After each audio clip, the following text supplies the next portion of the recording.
Do you realize that you're the CEO of a multi-million-dollar business and you're acting like you're running a convenience store to me?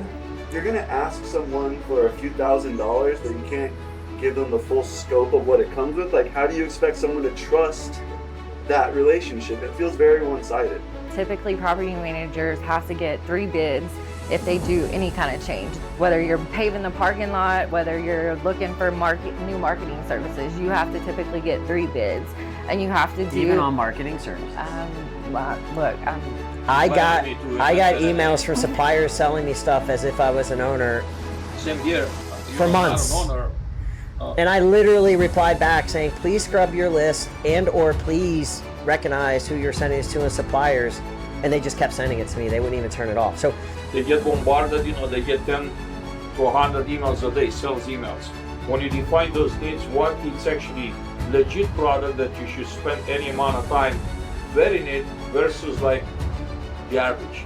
Property manager is going to say, oh my God, this is amazing. I don't care that it's 5x what I'm paying now. Your regional manager is going to be like, oh, that's way out of budget. I just see this number. Joseph, you're not the final decision maker.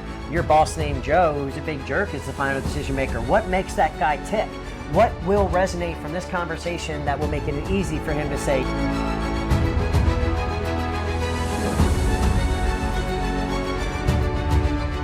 so, first, salesman. What's going on with the sales departments in this country, in this industry? So, start with you because you're the veteran here. You're the godfather of sales and everything. Look, man, I'm a student just like everybody else, right? But I'm old school. So the way I look at things, I think is a little bit different. But I also put technology around my old school thinking. So I guess I'm new old school, old new school. I don't know how that goes, but I had a conversation with a friend in the industry earlier today, and I said it's been a really tough year for most organizations in sales as everyone's trying to navigate everything, and I think we need more of the old school stuff. It's funny, I actually made a comment. Who posted it the other day? Oh, Tara posted something the other day that was very blunt about strict don't be an asshole rules when you hire someone.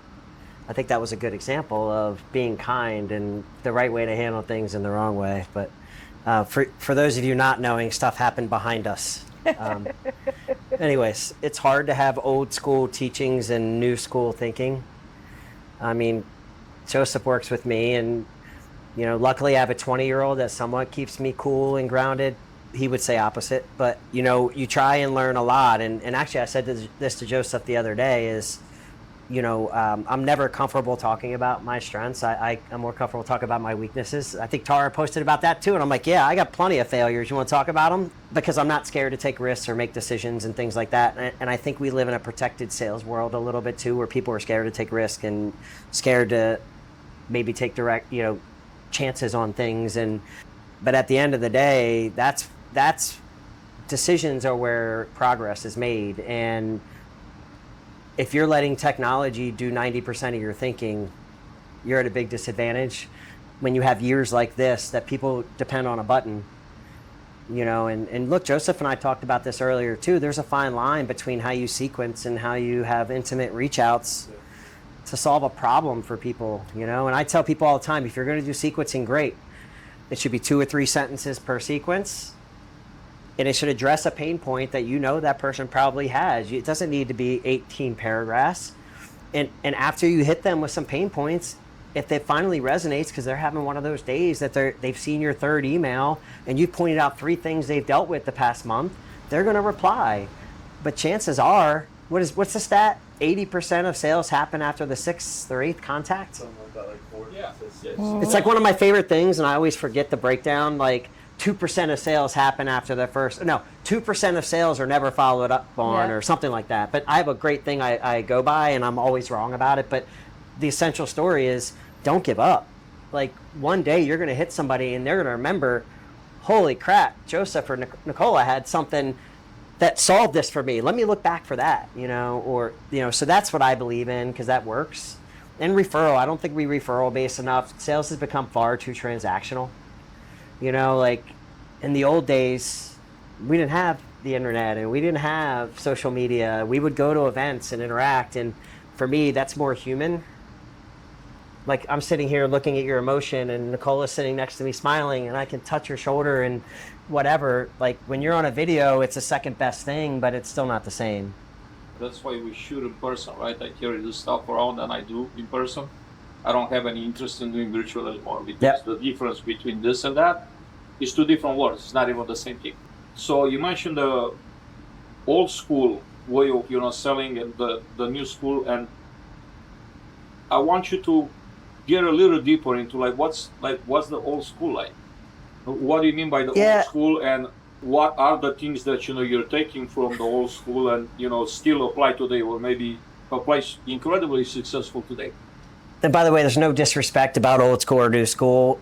I'll be 50 years old this year, and I'm trying to still learn every day of my career and my life. And the day I stop wanting to learn is the day I need to just go sit on the beach, which I'm working towards one day. You're one but step I love, closer. Yeah, I love the industry too much though to fully do that. But I guess by old school, I started in 1999. There really wasn't an internet. There was zero social media. MySpace wasn't even around yet, right? Maybe it was actually. MySpace may have been around. The first MySpace, not the Justin Timberlake MySpace, the first MySpace. Times were different. You had to be smart about who decision makers were and how, because you were sitting in your car and driving around to clients, or you were dialing for dollars, right? There wasn't texting. There was voicemails, and everyone called, and 9 out of 10 people that I called, I left voicemails for, right? And grinding back then is different than grinding now. Grinding now is you have the whole world at your fingertips of information. How are you going to gather that information and use it the right way to get a meeting set so you can make sure that the person you're trying to help run their business understands the value you bring? I think there's too much information now, right? Too much information also stifles questions. If I go into a meeting and I know all the answers to questions, which I do now still, I still go in there and ask the questions even though I know the answer, because they have to say the answer to understand that you're the problem to their pain point. But we're not doing that nowadays. We're telling people what their problems are and how we can help them, and we're dumping on them and they're overwhelmed. So I have this conversation a lot. Figure out the 1 to 3 things that you do that no one else can do as good as you, and you go all in on that, and everything else is icing. Nicola, I like your take on what's going on in a sales world. What do you see? Yeah, so I think it's a combination of using technology and old school. So still having that hand-on, in-person relationship, but also still using technology to follow up or, streamline your follow-up so it saves you time and you can create that personal relationship more, not just in an email or through a video call. Maybe take a step further by go visit the property or go see what it is. I mean, we're in package management, so sometimes seeing what they're going through on site, it visually helps you understand the pain points that you can solve. So yeah, I also see that there's a lot of activity, but not a lot of meaningful stuff happening. In other words, people get busy where they seem very, very busy. I was invited to a networking event. There were 3 sponsors of the event here in Atlanta. Do you want to give it a guess how many people show up? I don't know. Either 3 or 90. 0. Yep. 0. Yeah. 0 people. Wow. 0 people. I was the only person, and I wasn't a client. I was a friend of several people that work for those companies. They had people shipped from North Carolina, sent over people from Orange County, California, from all over the country. And it was just me and another friend / a couple of other friends / partners of them. Yeah. Not a single client. But tons of people RSVP'd, right? Oh yeah. Right. So, okay. And we have an event tonight in full transparency, which I'm sure Adrian will introduce you to later. But look, that's part of the risk you run now. And I'll use a real life example to one of my favorite associations in the whole country. I don't know if I get in trouble for this, but PAA in Philadelphia and even NJA in North Jersey, the family atmosphere in the Philadelphia market is one of such family that I was fortunate enough to be immersed in that market before. I haven't been in everyday sales in 15 years, but the 10 plus years I was in everyday sales and in retail before multifamily, you get a passion for helping those people and, helping them grow their business, and it becomes a lot deeper than, just doing it for the sale. You know what I'm saying? But I think that's a long way of me saying I think the bonds were a lot deeper in the old days. When you talk old school, and the way you had to grind made it so that people were friends with you before they were business people. And I think it's skewed the other way around now. I'm really good friends with people that have been in the industry a long time, but there's a smaller group of friends that I've known for less than 10 years because they're not interested in creating those bonds, and that helps no one. And I think that's one reason we're seeing RSVPs where people abandon, because they're like, you know what, it's just a vendor. I'd rather go to yoga class, or you know what, Survivor starts tonight. I'm gonna miss that. And it's the camaraderie that I truly, yes, people get together at national events now, but the ones that people are paying for and showing up to and putting travel and time away from their family from, I don't think operators a lot of times are understanding what goes into these things. And I think we either remind them of what that is, or we stop doing it and build relationships better. And I'm sorry I'm on a soapbox today. It's been a very long day, and you caught me on a long day, Adrian, but I'm at the tail end of my career in this industry, right? I'm closer to 30. Well, I'm past 25, closer to 25 than 30. But my point is, I'm thinking about, all right, have I left a legacy? We talk about imposter syndrome, and we talk about this. The most successful people out there have imposter syndrome because we want to know how we can do better every day. And that's what we focus on. We don't focus on what we did yesterday. And my point is, I want to leave this industry knowing it's in good hands. And I will say this, I had a conversation with Wolber earlier today, and I told him he's one of those people that need to step up and be the future of the industry in the right way, because that's what we need. And I'm not going to be quiet about it because I'm on my way out, Adrian, so I'll talk about anything. He's still super young. He's not even 40 years old, so he has a long way to go. And by way out, I mean I'll still be around forever. But it's one of those things where, I don't think being quiet gets you anywhere. And now, the saying, when you're younger and your grandfather or your grandmother says the stupidest thing, you're like, what is wrong with them? It's because they don't care anymore. They tell you what's on their mind. And I'm kind of getting that, right? Because 26 years in this industry can be a little maddening sometimes, because this industry, as much as I love it, is also the definition of insanity, right? I feel like we're just going to repeat the cycle and expect something different again, like we always do. All the technology and amazing stuff that we have out there right now, it's a lot of noise. Yeah, I'm hearing this noise a lot. I just think people use it for, various, they use it for various, reasons.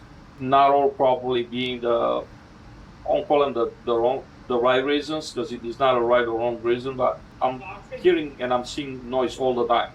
People use, this noise.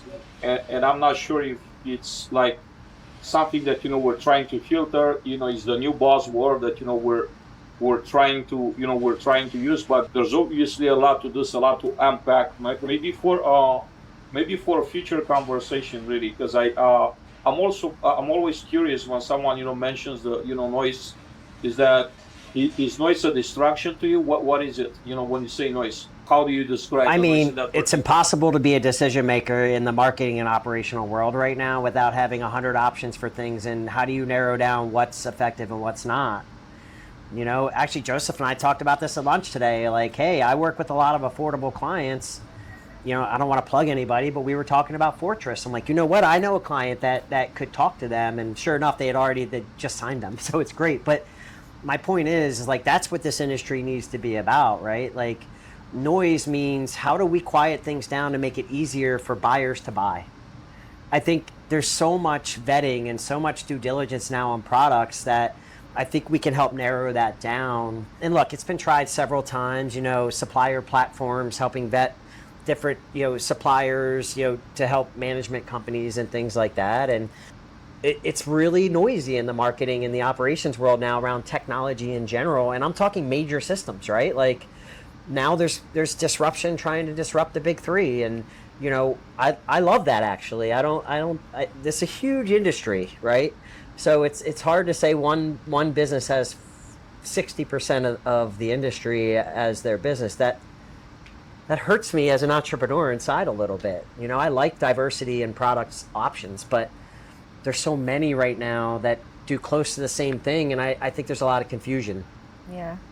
I was going to say, add to what Joe said about having vendors having to hire other vendors to prove the value of their product. So we just signed a contract with Property Tech IQ to basically show the ROI on our product, because our product is a little bit more expensive than the competitors, and the value is there, the benefit is there, and we know it. It's just to deliver that message to the owner or the decision maker, the right person, to show the ROI on our product, for it to come from a third party, and they can reach out to that third party to ask questions and how they came up with this data. I think that's super beneficial because it is a third party and it's a different opinion. It's not coming from us straight, you know what I'm saying? So I think that that's a good point, is that vendors are now having to hire other vendors to help get their products sold or their technology sold to show their benefit, because multifamily has always been behind the curve when it comes to technology. 100%. Joseph, you're the Sir. you're the young generation. So I want to hear your thoughts on how do we sell, man? How do we sell today? How do we sell in the future? So I want to hear some thoughts about that. Really, I'm very interested. You grow a killer mustache, that's what you do.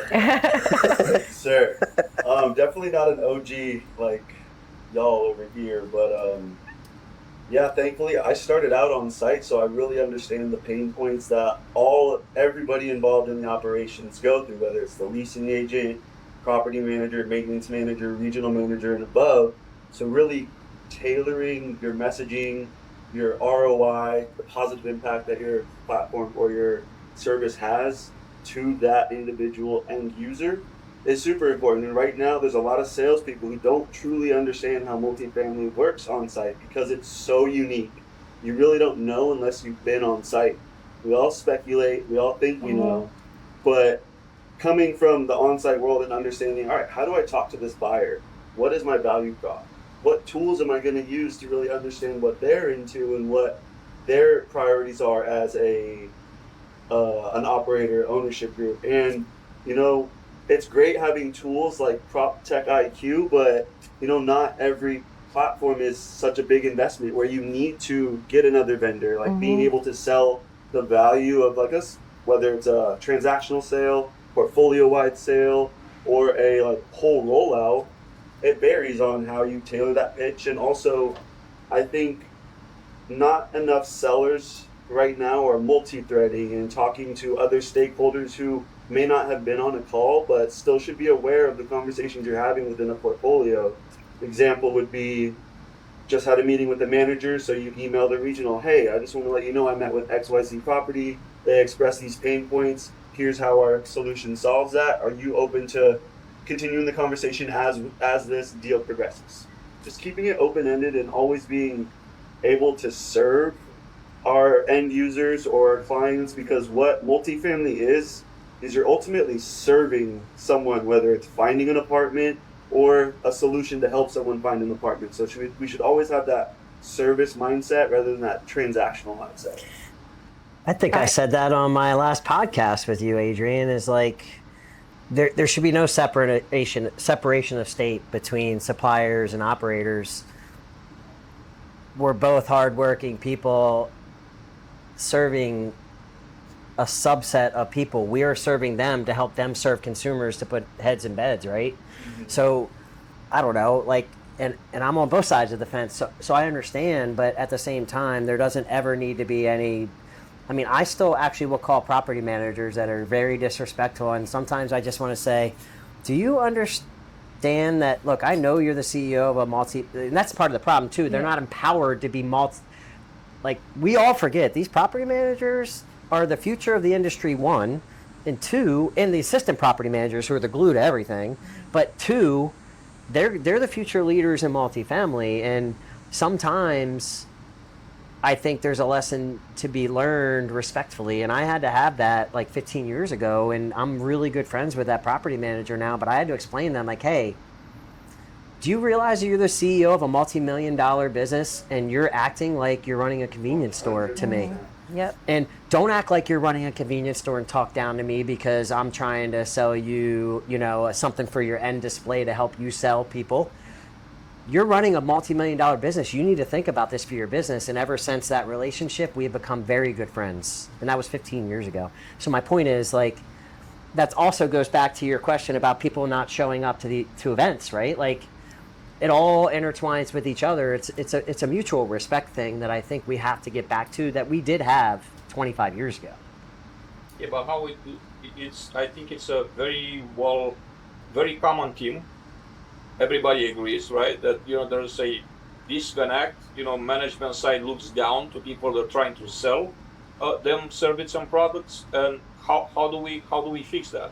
Because, acknowledging is the first step, but practically in practice, in real life, how do we bridge that gap? How do we come to the table and say we're partners in this, right? We're not the lower class citizen here, the one that you just call to hit for, from sponsorship to the events, whenever you need. And then when we need some assistance, when we need a little bit of your time, you're just nowhere, like you're just ignoring. Somebody else want to answer, or you want me to answer? Because I'm going to give you a pretty blunt answer. I love for you to answer, and I love for for you to. You two go first. I'm talking way too much as usual. Go ahead. I think it is a mutual respect, because oftentimes there's vendors who will just pitch their product without really understanding what that property manager, regional manager is going through in that moment.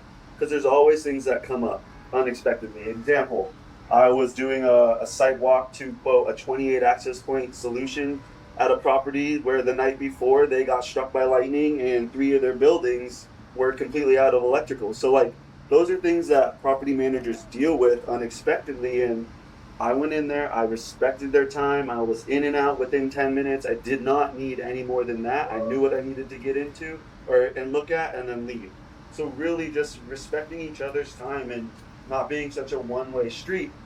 And additionally, like, there's vendors or operators out there that I'm not going to say, but they're hitting us up for multiple $1,000 sponsorships, but can't even give us enough details on what it entails, how long we'll be in front of people, what city it's in. And it's like, you're going to ask someone for a few $1,000s, but you can't give them the full scope of what it comes with. Like, how do you expect someone to trust that relationship? It feels very one-sided. How about you, Nicola? So I agree that every property is like essentially different, and that all of us need to have a respect for everybody's situation. I got off a call today. As we were having internet issues, connectivity to get them on the call, and then turns out she was having a bad day too. She forgot her whole shoes. She had to stop at Academy Sports and buy a whole new pair of shoes. So in my thought as sales, I'm like, okay, should we just send her like an Amazon gift card as a joke and be like, hey, here's for the next time to buy your emergency pair of shoes. So you don't know what anybody's going through that day and that time. And it could be that they're just having a bad day. But at the same time, like, I agree that, you put on events. We work with Leslie Mathis and put on Empower Her. We work really hard to get people to RSVP to those. We did one in New York that was a little bit more smaller, intimate. We had roughly 20 people show up. We were expecting about 35. We did one just in Denver yesterday. We expected about 35, but 30 showed up, and it was a big turnout, and we were very impressed. But it took all of us to do that. It took all of the sponsors, posting, everybody, reaching out and helping each other out, not just one person doing all of it. It really is a group of people that have to come together and refer or, help each other get those people there. Are we running low on kindness? I think maybe a little bit, essentially, just because, like, everybody's busy now. It's a tough year. It's a tough industry, the economy, everything. And I think, I hate to, bring up the past or whatever, but I think COVID took a toll on everybody and made people be reclusive and be homebodies more and be not scared to go out, because it's not a scary thing anymore, but they just got used to, oh, I'm going to go to work every day and then I'm going to go home. Or now they work from home and it's like, oh man, I got to get dressed, I got to get ready, I got to go out. So I think that might be a little bit of the stigma in the industry, of everybody getting back out and getting together again. But I think it has to happen. How about you, Joe? What's your take? Your turn. I think this year especially, I spend a lot of my time when I'm talking to other people running companies or, regional managers or whatever, like I try and paint a picture and make everyone realize they're consumers too, and how do they want to be treated and how do they feel about certain things. And I don't know if that helps or not, but to go back to your original question, I have always said that the regional level is the crucial layer of our industry that I think more resources need to be put into specifically. I think it's strong, but also the Achilles heel. When you talk about respect and time, the property managers are going to do what their regional managers and owners want them to do. Respect, no respect, kindness, no kindness. And don't get me wrong, there's amazing people out there, but a property manager and assistant manager is literally juggling, no kidding, 100 balls at once. One of my good friends, Kim Adams, used to say they're balancing plates and jumping through hoops and having hula hoops on their legs all at the same time. And we're also all reaching out to them, trying to get attention. And part of the reason I think these events have also diminished is back to noise. How many emails did you get before NAA this year? I don't know. Even after that. I got emails from suppliers selling me stuff as if I was an owner. Same here. For months. Not an owner. And I literally replied back saying, please scrub your list and or please recognize who you're sending this to as suppliers. And they just kept sending it to me. They wouldn't even turn it off. So my point is, I think the suppliers, going back to my original old school, new school stuff, also have to remember that not only are these people that we're trying to sell to getting hundreds of emails a day, and some of them, most of them from angry residents, but they have 20 other suppliers doing it at the same time. So you're getting hundreds of emails from angry residents, angry owners, angry VPs, angry CEOs, and then you're getting 20 emails from suppliers telling you how they're the best product ever and how they can change your life. So you tell me what you're going to focus on, right? Like, so I think everyone, I don't point fingers. I just say, hey, like, let's all take responsibility to make this situation better. And that's what I want to strive towards. Ted Lasso, I'm curious, not judgmental. And Nicola's heard me say that 100 times. Joseph heard me say that 100 times. And as a matter of fact, I think I said it to Joseph at lunch, and I compared it to Jeffrey Dahmer. I said, even if Jeffrey Dahmer was alive, which I think he's dead, right?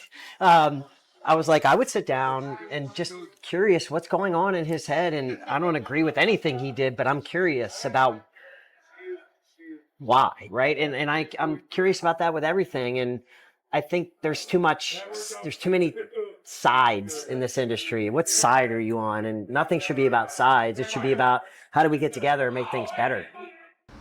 So. How about the bad products and services out there? They're like completely subpar that the industry is inundated with, and they make it super hard for those that work really hard and diligently to provide some meaningful products, some products that actually are of use. I'm not going to list, it's a long list of products that I'm being in contact with because people reach out and they want me to look at certain idea. They call it prop tech, but it's an idea. In many cases, sometimes it's just something that it's a chat GPT with an interface and they did a couple prompts and they're trying to sell that as a product, or like an Excel, a glorified Excel that's also presented as a piece of technology. So this lowers the bar a whole lot, right? And there's a lot of just unfit for market products out there, just a lot of them. And how does one potential customer sort through that? I mean, like you said, they get bombarded, they get 10 to 100 emails a day, sales emails, or like phone calls or people that want to talk to them. So how do you sort through all that stuff? And you just kind of like, first of all, learn what your tech stack or your niche should be, like be very clear in defining that. Secondly, when you define those needs, what it's actually legit product that you should spend any amount of time vetting it versus like garbage. I see this a lot, so I'm curious about your take on that type of situation, because again, I'm being exposed to a lot of that. So I came from the PMC side. I worked in the corporate for 5 years, and I know typically property managers have to get 3 bids if they do any kind of change. That's any kind of, whether you're paving the parking lot, whether you're looking for new marketing services, you have to typically get 3 bids, and you have to do Even on marketing services. Look, I'm being facetious. Did on you that do one. it? Yes. You did it. Yes, absolutely. I was over marketing and everything. So it was like, okay, do you want CoStar? Do you want RentPath at that time? Now it's gone. Or do you, what was Zillow or the other cheaper ILSs, you know? So of course I had to, you know, fight for which one. And hey, not everything works the same in every market. Everything's different. We had properties in, you know, 5 different states, and not everything worked the same for every property, and I don't think every solution works the same for every property. So I know for us, that's why we invented a product menu that solves it for multiple different types of properties. And as far as like the other solutions that are out there that kind of put a bad taste in people's mouth, that they're like, oh, they're not solving that problem, that is we have to face that every day in our sales team. Because I had a feedback from a regional with a very large management company, that's the feedback that she gave me. I'm like, why haven't we got enough traction in the Denver market? And she was like, I think it's just the bad taste from all the other package management providers out there that failed. They promised X, Y, and Z, and they failed. So we have to, you know, we're promising X, Y, and Z as well, but on a different scale. We're doing it through smart technology. And we have to prove that we can do it. And that's coming from, you got to get your referrals, you got to get your ambassadors per se, brand ambassadors to like kind of put that stamp of approval for you. And that's what it takes. I think it ties back to what Joe was saying. He's like, educate the end user on the buying process, and what do you need to educate the property manager on your ROI, the regional manager, your asset manager, your VP. Like, your messaging needs to hit every single thing that's important to them, and making that sales cycle shorter, because property manager is going to say, oh my God, this is amazing. I don't care that it's 5x is what I'm paying now. Your regional manager is going to be like, oh, that's way out of budget. I just see this number. And oftentimes the communication from like the value prop of your product from the property manager to the regional manager is just an email, a recap email that you send. So really being thoughtful and strategic on what message you're going to take and give your end user to help them sell up to the ultimate decision maker. And I think there's just a lot of uneducated sellers on understanding our business, trying to sell to the wrong persona, like the wrong way. Right. And what I was going to say is you missed half of it. It's not just about you making sure they understand your processes. You need to ask the questions to make sure you understand their processes. And that's the key. Because, and I don't think that happens enough, that, hey, you don't have to be disrespectful. Hey, Joseph, I know you're the property manager. I've been around a long time, and I know that a lot of companies, there's tons of layers of red tape. What layers of red tape do you have to go through that I can help you with? What does your internal buying process look like? It takes 30 seconds to ask that question, and then you're going to hear an hour and a half of drama, and you're going to figure out the right way to do business with that company, which means you have to build that follow-up email and whatever else catered to what the regional wants to see, because the property manager you already sold. So why are you trying to sell? Like, you know as well as I do, a value prop to a regional is different than a property manager to a VP to every layer is different. I don't think there's enough customization of sales to what layer you're selling to, because a CFO doesn't give a crap about something. Already integration. Right? So you have to find out what the internal buying processes are at a company and how you have to navigate through that. You know, I'm going to be very transparent. You know, Gatewise just went through the acquisition, and big public parent company now that's always brutal for bootstrap companies. And, you know, luckily we're a tight-knit team. But one of the first things I did was change the sales stages in Salesforce, because one of the worst mistakes I ever made as a CRO is I allowed 2 stages around proposals, one of them to non-decision makers and one of them to decision makers. You want to know why? Because sometimes property managers won't allow us, or regional managers won't allow us to send who we need to send it to, right? So I'm like, my logic was, okay, I'll allow you to send it if you did the due diligence and made sure you knew the buying process, and you put it to non-decision maker knowing that you're going to be a champion to help sell it to the next level. But that wasn't happening. The non-decision maker sales stage became a parking lot. And it became more bloated than the decision maker bucket. And Joseph will tell you, every single phone call with the salespeople, I'm like, you guys have this shit backwards. Excuse my language. Sorry, Adrian. But you have this backwards. Like, this is about you doing your homework and understanding your clients, so you get the right information in the hands of the right people for the people you already have buy-in from. If your property manager sold, why are you going to add one more job to their plate, asking them to sell layers above them when that's your job? And you know what? They may tell you they want to do it, great, but you better give them everything they need to do it, which means you're asking, great. Joseph, you're not the final decision maker. Your boss named Joe, who's a big jerk, is the final decision maker. What makes that guy tick? What will resonate from this conversation that will make it easy for him to say yes? That's what we need to be asking. So, and you notice my sound level went up because I get passionate about this stuff. But when I talk old school, that's why we're doing person. That's what I mean, though. That's like, one of the reasons why we're doing person. The passion and the willingness to ask a question. I raised my kids, and by the way, the problem when you raise kids is they grow up and become adults. My kids, Absolutely. My kids are 20 and 17 now, and now they use everything I raised them on against me. Ain't that the truth? I think I said, do as I say, not as I do once, and then my wife even called me out on that, so it didn't work. But if you don't ask, the answer is always no. And as a matter of fact, I said it on an email to the sales team yesterday, or a chat. I said, hey, absolutely ask that thing, because if you don't, you're not going to find out the information. And sometimes it's not even about a yes or no, it's about information. Adrian, I love your hairstyle. Who's your barber? Right? Like, ask the question. You know what I mean? Like, I don't understand why this society's gotten so adverse to asking questions. I just spit on Nicola, and I'm sorry, but that's what happens when I get fired up. Because, and I will commend Joseph for this. He's never scared to ask the question. And generally, it's aimed the right way, but Joseph also learning how to ask the right question in a way that makes the person he's asking be thoughtful about the answer. And that's the skill set, right? So, and I'll give a plug to my buddy Moshe, because he called all of us as we were coming into this podcast. But, you know, I know he pushes everything on the curiosity drive, and I support the curiosity in everyone, because I think curiosity removes judgment, stereotypes, and being scared of someone that's different, or something that is different, right? We kind of went back to kindness, didn't we, Adrian? That's part of it for sure. It's a very important ingredient. How's AI changing your job and the way we sell?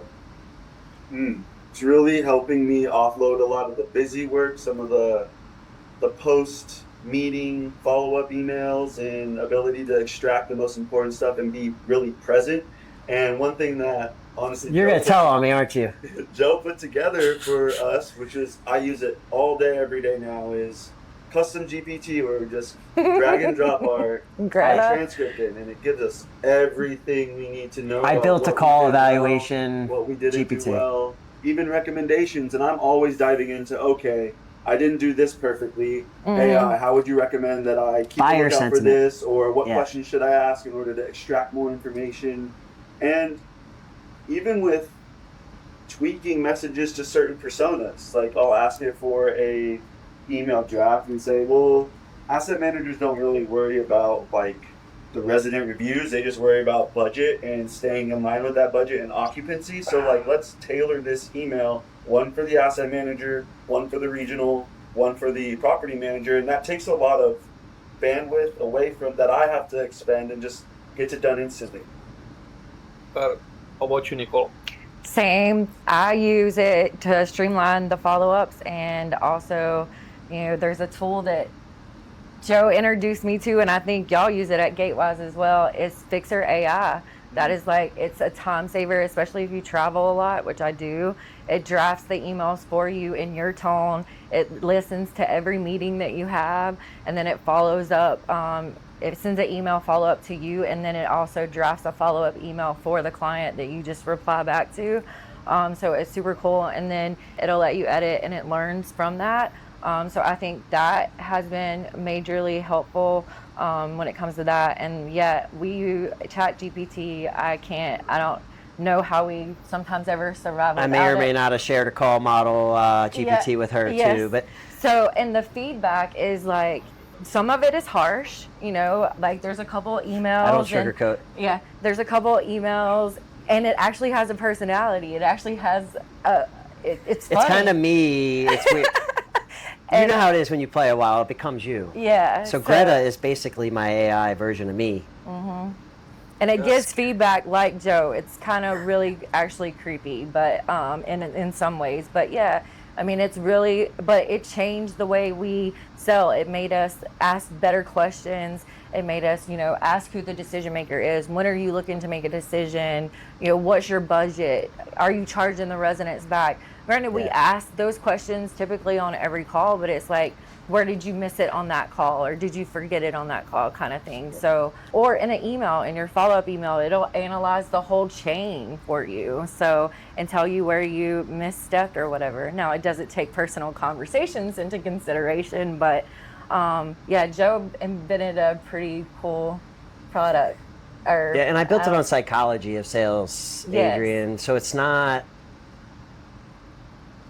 what you would normally think. It's really evaluating talk time. It's evaluating buyer sentiment. It's evaluating product knowledge of the salesperson, asking the right questions, identifying pain point. I mean, there's a lot there around psych. I'm a huge I have a psych degree, so I'm in this industry, and I was in retail before this because I love people, and I am fascinated by people and the differences of people.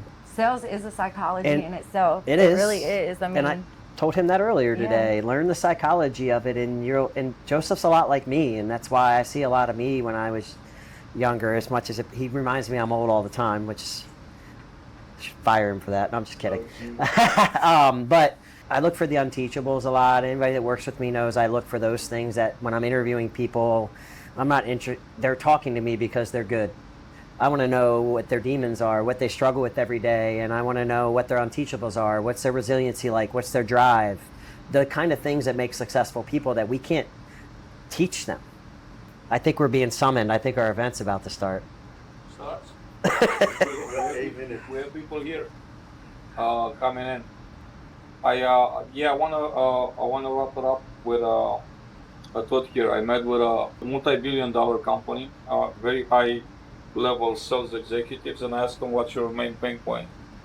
Their answer was, straight up, very blunt. Nobody knows what we're doing multifamily. And that goes to how do we as service providers represent ourselves, not in person to person. We kind of covered that quite a bit during the conversation, but how do we present our virtual persona, besides telling people how great our services and products are, features. Like the entire feed is full of features, but nobody takes the time, very few take the time to educate the customer, to actually help them, to actually write something that their potential customer will learn from, will hopefully answer a question, solve a pain point. Do you see that as being an opportunity for all service providers out there? yes. The answer is yes. You have to find the pain point to implement the service, essentially, or whatever your problem you're solving, right? If you don't ask the questions, you're not going to get the answer. So I think you have to ask the questions and find their pain points in order to show where your product can change the game for them. Nobody knows what we do in multifamily. It's kind of like, whether people express it or not, but how do we present? What's the type of content that we could build to resonate with people, to actually provide some meaningful value to them, to actually help them out? How do we differentiate ourselves?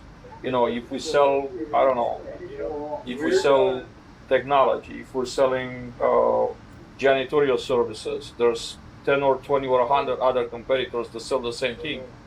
But everybody wants to say we're the best. These are our features. But like nobody wants to educate. So I guess, what's your solution for that? Or not necessarily a solution, but what are your thoughts about this?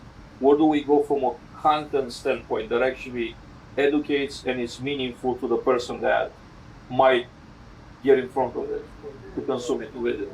I think having a proven, I like to say, or we all know in case studies for each person that your product affects as a proof point in the industry is really important, because going back to the technology boom a couple years ago, so many people got burned with all these promises of technology to solve these problems, but fell on their face.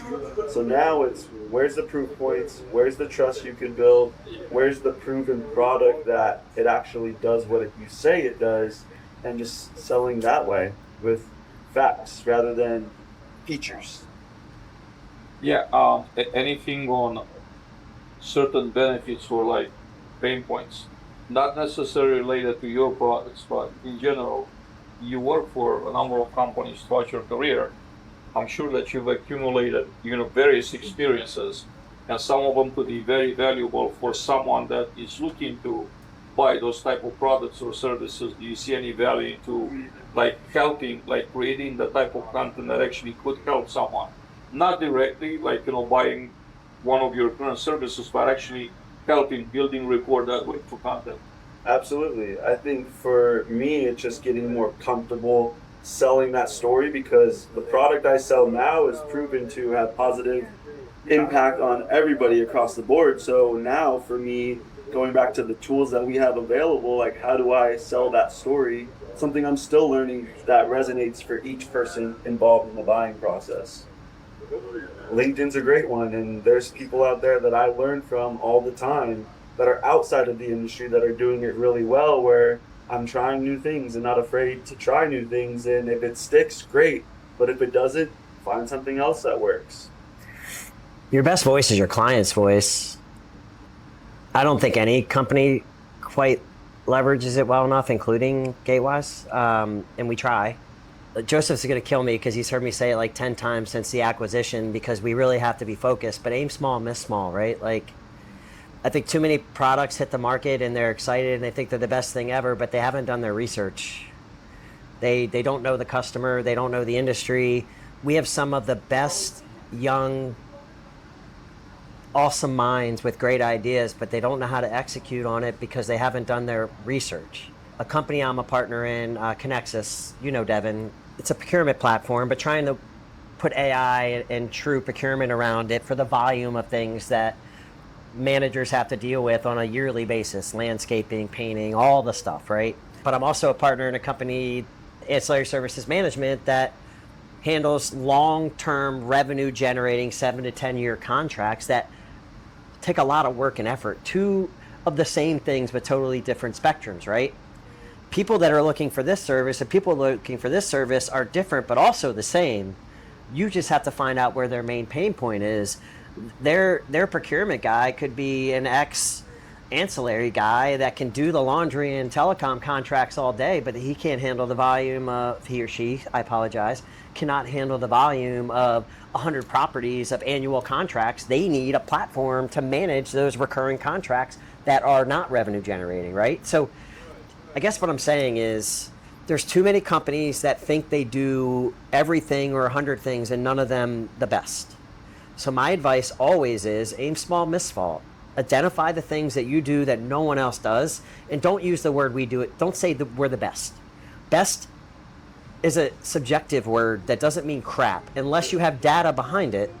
Best puts you in a category with everyone else, because everybody else does the same thing. So when you said the best, you already put yourself in that category. It's like having a sparkling swimming pool in your ad. Isn't every pool sparkling? My wife is like, let's look at a sparkling pool. And like, sure enough. I'm like, what about when the sun's out? Like, is it sparkling? That's my favorite too. So when it comes to lazy marketing, that is the top, the number but it's the one, same the thing. most It's the Put same the thing. waves It's in not the just about pool. marketing, it's about product. And look, I have friends in the industry, and I have people that I advise for, you know, on an advisory board or whatever. I'm very involved in that stuff, and sometimes I have conversations. I'm like, you have 15 products. If I asked if I asked 100 people what you did specifically, probably one person out of the 100 could tell me, and that's a problem. You need to figure out the thing or two that you do that no one else does, and the rest of your business is hub and spoked around that thing. And that's how you have to do it. And look, is it a perfect science? Hell no. That's why it's a science. That's why I still try and learn every day, but I'm not scared to try, right? And that's my advice to everybody is keep the entrepreneurial spirit going, but put more research behind the audience you're trying to sell to and the problems they're trying to address. Back to Connexus, we never even launched our main core technology for a year and a half. We launched the product on Google App Sheet. Have you heard of Google App Sheet?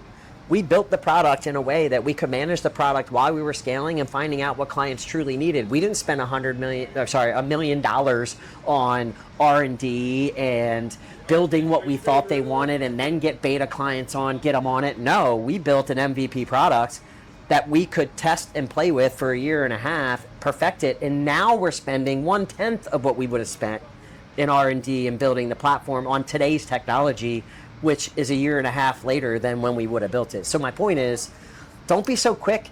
You made a good point. You have all these companies building technologies on AI. There's nothing wrong with that, Adrian. Like old school, I always make the joke, I'm an old school coder from the mid 80s, green screen dork coding. I love GPT, and I have for years, because you can achieve so much more by the way you're talking to her, right?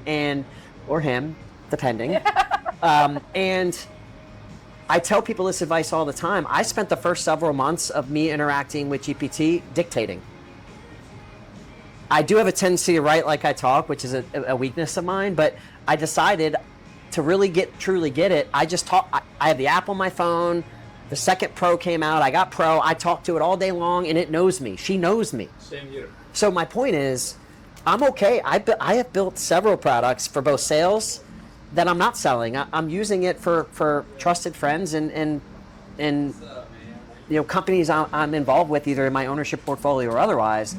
But I also built several marketing products that takes market surveys to the next level and really looks at deeper things. And you can do great things on AI, but you can never get complacent, and you always have to build a serving platform around it for the information to really dissect it. That's all. So I don't downplay AI. I encourage it. It makes everyone 100 times better, more productive, if you know how to do it.